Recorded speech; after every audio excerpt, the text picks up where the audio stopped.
A powerful wind cut through Paradise, leaving behind pretty widespread damage. Now, we hear from residents and arborists as Action News Now reporter Emilio Del Carpio shows us some of the destruction.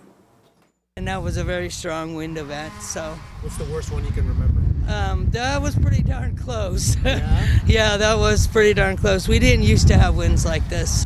This post and the fiber cable attached to it are the reason why Miss Spelling's neighbor's house, the one standing right behind me here, wasn't completely demolished by a cedar tree. Early Christmas morning, strong gusts of wind blew down a 70-foot cedar tree that would have fell directly on that home if it wasn't for the fiber cable catching it. Paradise wasn't always this exposed. Experts say before the 2018 Camp Fire, the town was surrounded by a dense canopy of old-growth trees that helped slow powerful winds moving through the canyons. After the fire, many of those damaged trees were removed, leaving Paradise without its natural wind buffer.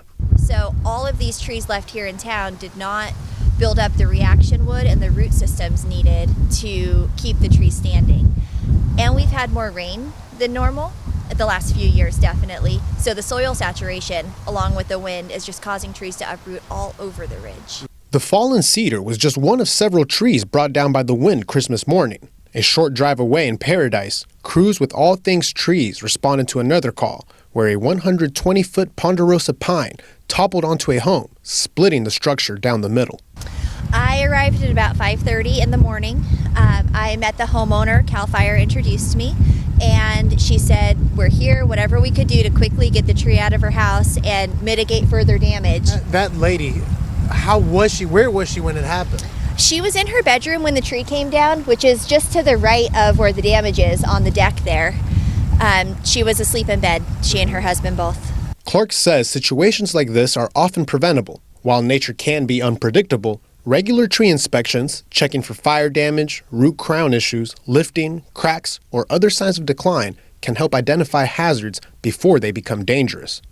Some folks are taking it seriously enough. This tree was inspected this year. So sometimes the wind and the soil saturation can cause this to happen. Really, truly in active nature, this isn't because it was damaged. The tree directly behind us is a tree that we inspected earlier this year, and we said this tree is absolutely dangerous, it needs to come down, and the property owner did not take care of it. Clark also stressed the importance of understanding your homeowner's insurance, what it covers, and how claims work. She says documenting regular inspections by certified arborists can be critical, since coverage may be affected if a tree wasn't previously identified as a hazard. In Paradise, Emilio Del Carpio, Action News Now. Wow, well, with more wind in the forecast, the company, All Things Trees, says crews will continue inspecting and clearing storm damage throughout the week.